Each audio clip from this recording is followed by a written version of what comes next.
In this video, I'll update you on the aquaponics system that I'm building to grow food year-round with fish waste.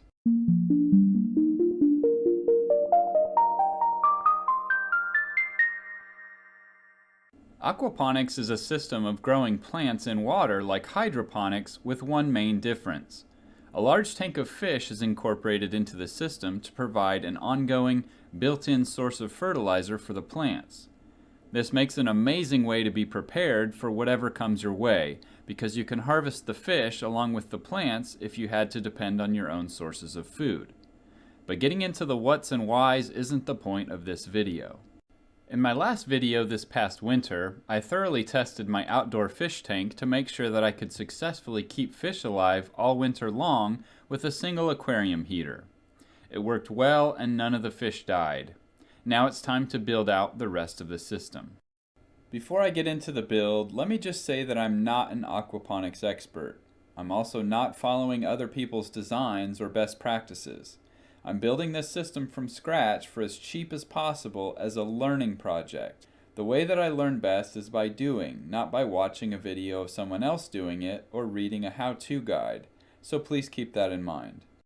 My idea for my system was to use several planter boxes connected by PVC pipes at various heights to let gravity move the water through the system for me.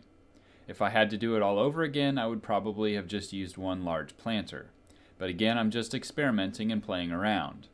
I mocked up the system earlier in the summer to make sure it would work before setting it up permanently in my shed with the fish.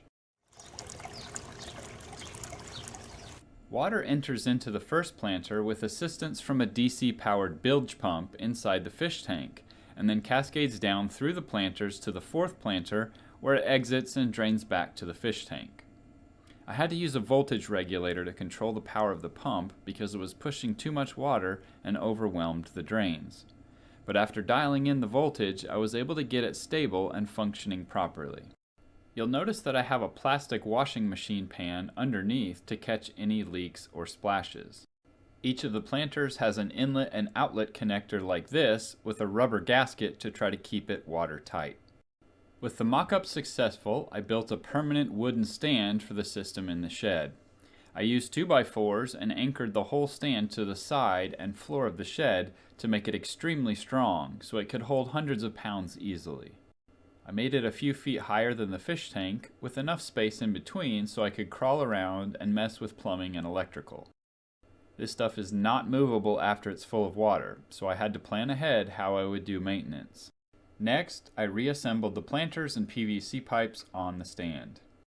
Then I connected the inlet and outlet PVC pipes to some flexible plastic tubing that's designed for potable water, so it won't hurt the fish or plants. I played around with various routing configurations until I was happy with how it filled and drained and secured it with some metal hose clamps.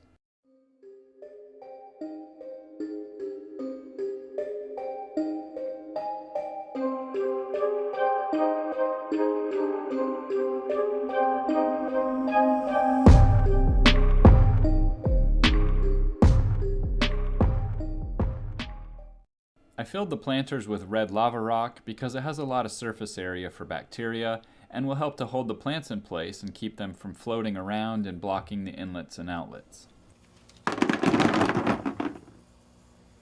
And now the moment of truth.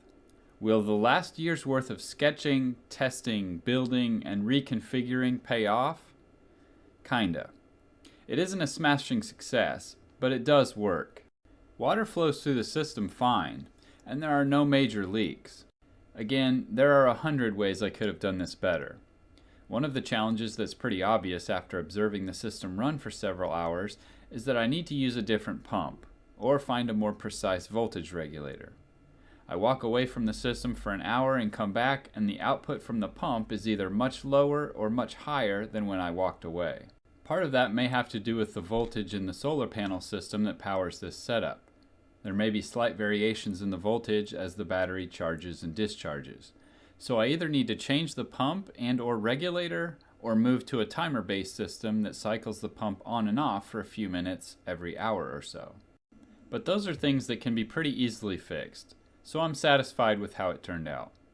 In the third and final video in this series, I'll transplant the seedlings that I've already started to grow and install a grow light above the planters. I'll also iron out the remaining kinks that I mentioned with the pump and voltage. Hopefully by seeing my successes and failures here, this will inspire some people for their own builds. Thanks for watching, and please help me out by giving the video a thumbs up and leaving a comment below.